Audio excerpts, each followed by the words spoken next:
Olá, amigos do portal tvprefeito.com. Eu estou na sede do Partido Republicano Brasileiro, PRB. Eu vou conversar agora com o senador Eduardo Lopes. Ele é vice-presidente nacional do Partido Republicano. Senador, é um prazer muito grande falar com o senhor. As eleições terminaram agora, praticamente há um mês, foi definido todo o quadro, inclusive do segundo turno. E o partido saiu vitorioso nessas eleições. Parabéns por essa vitória. Gostaria que o senhor fizesse um balanço do resultado dessas eleições aqui no Rio de Janeiro. Tá ok. Obrigado e cumprimento também a todos que estão ligados conosco. E realmente o PRB eu posso avaliar que nós tivemos um resultado positivo. As eleições foram boas para o PRB. Então eu posso falar no sentido nacional, como vice-presidente nacional, como também eu posso falar no sentido do Rio de Janeiro, sendo também o vice-presidente regional aqui do Rio, e também coordenei a política, ou melhor, coordenei a eleição aqui no estado do Rio de Janeiro, né? E o resultado realmente foi bom. Tivemos um crescimento dentro da meta que nós traçamos, não alcançamos a meta, mas desde o momento que temos uma meta, a gente trabalha por ela, né? Isso faz com que realmente eu tenha ânimo para trabalhar e a avaliação é que realmente foi boa. O PRB saiu fortalecido, saiu maior nessas eleições e trabalhamos muito para isso e aproveito até para parabenizar também, assim como você me parabenizou, eu parabenizo todos que fizeram parte desse trabalho, né? Foi um trabalho muito importante, o senhor acreditou em candidaturas logo no início, no primeiro turno e que foram vitoriosas. Mais uma vez, parabéns, o senhor teve assim uma visão muito grande. Agora, e como é que vai ser daqui para frente? Ano que vem não, nós estamos ainda no final ainda de 2012, nós estamos entrando em 2013. Como é que vai ser o partido em 2014, já que nós teremos eleição de deputado federal, deputado estadual, governador, senador e presidente da República? O PRB, ele já, assim como os outros partidos, nós já estamos pensando 2014. Na verdade, na última reunião da Executiva Nacional que nós tivemos, a palavra foi essa: vamos respirar as eleições de 2014. Isso é normal, é natural. E o PRB ele está agora numa meta de um crescimento tão grande ou mais do que foi para vereador. E também já pensando com isso, com esse crescimento de 2014, já pensando também no crescimento de 2016. Porque a política, a verdade, ela é feita a médio e longo prazo. Você tem que ter cenários, né? Você comentou aí da aposta que nós fizemos em alguns casos. É verdade. Logo no primeiro turno, e eu digo que tem aposta aí que foi até um ano antes da eleição. Quer dizer, naquela composição, um ano antes a gente acreditava no potencial de alguns candidatos, de chegada, e assim nós estamos pensando para o PRB, tá? O PRB tem um foco, tem uma meta, e essa meta passa pelo crescimento de 2014. Aqui no Rio, o senhor apostou em candidaturas, por exemplo, Alexandre Cardoso, Duque de Caxias, no próprio Sandro Matos, que foi o segundo prefeito eleito já no primeiro turno. Foi o Sandro Matos, foi nas eleições aqui no Rio de Janeiro. No Rio de Janeiro. Foi em Campos, né? A Rosinha Garotinha, aqui o Sandro Matos. Eleito no primeiro turno. No primeiro turno. E no segundo turno, o senhor acreditou também na candidatura do Bornier, que tem uma luta muito acirrada lá em Nova Iguaçu, o senhor também se colocou.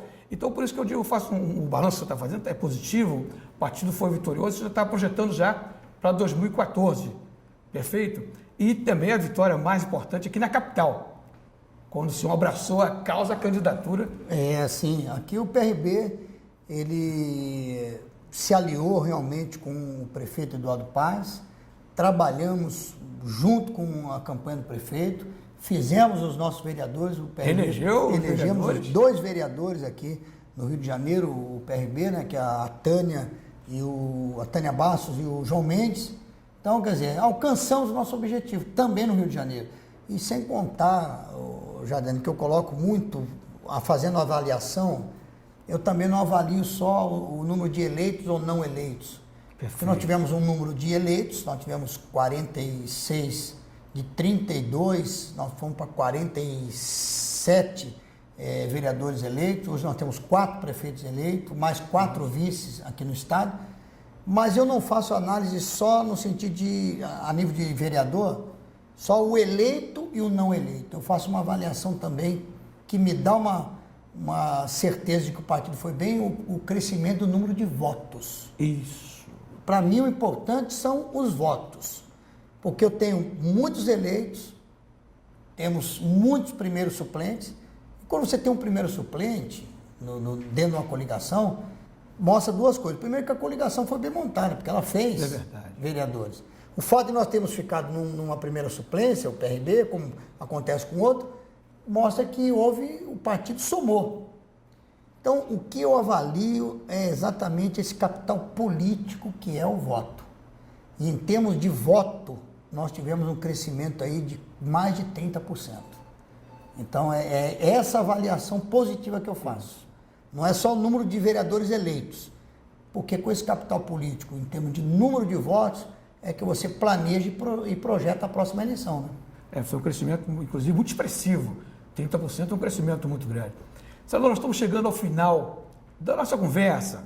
Nós colocamos aqui o nosso portal à disposição do senhor. Claro. E eu vi que o senhor também participou dessa grande caminhada em defesa dos royalties, a campanha do Veta Dilma. E ela vai se posicionar, não sei, ainda não, hoje ainda não tomou a posição, está para tomar a posição para anunciar. Estamos aí, está nas próximas horas, como nas próximas horas. E o senhor, como é que o senhor tem alguma coisa a comentar sobre isso aí, senador? Olha, eu tenho uma posição muito clara e muito convicta nesse assunto. Primeiro que eu participei da votação na Câmara. Exato, quando o senhor era deputado, né? E eu lembro quando surgiu esse projeto, essa questão, nascida lá primeiro com o deputado Ibsen Pinheiro e depois no Senado com o Pedro Simon, que é onde veio surgir agora na relatoria do Vital do Rego, esse projeto está sendo hoje veto ou não veto. Na minha opinião, o lançamento dessa ideia, para mim, ela tinha um aspecto eleitoreiro. Porque é muito bom ao ouvido dos eleitores de um estado não produtor de petróleo, é muito bom um discurso no ouvido de que você vai trazer mais recursos vindo do petróleo. Então, para mim, primeiro era uma questão eleitoreira. Só que depois ela foi tomando vulto, muita gente passou a acreditar nisso e chegamos aonde chegamos. Mas eu vejo que a questão principal não é o pré-sal, não é a divisão dos royalties em 2020 ou 2025. Porque isso aí o Rio já está pronto para discutir. Nós nunca falamos na questão de não dividir a nova riqueza do pré-sal. Nós entendemos que tem que ter uma nova divisão, os outros estados podem ter, mas não como está colocado aí, que um estado não produtor vai ter mais recursos que um município produtor. Não tem condições. Não tem condições. E a questão toda são os contratos já licitados. Isso. Na verdade, a briga toda maior está em cima disso. Por quê? Recurso do pré-sal é só 2020, previsão inicial. Eu já vi técnicos e especialistas falando em 2025, 2030. Então, 2025, o que é prefeito hoje, não é mais amanhã. É verdade. O que é governador hoje, né? Então, a questão, para mim, não é o pré-sal propriamente, mas a questão dos contratos licitados, aprovado do jeito que está, já traz recurso no próximo ano. Então, para mim, a questão, o centro da discussão está aí. É um recurso que pode chegar já agora, ano que vem, mas prejudicando o Rio. E eu faço um ressalto aqui, a nossa questão é a segunda vez que estão tomando do Rio o que é do Rio. Porque hoje nós temos o royalty. De onde surgiu o royalty? Surgiu da aprovação do regime diferenciado de arrecadação. Porque quando se criou a lei do petróleo e se criou o regime diferenciado de arrecadação, que foi aprovado no Congresso, fez com que o petróleo fosse o único produto que o ICMS não é cobrado na origem, é cobrado no destino. Isso beneficiou quem?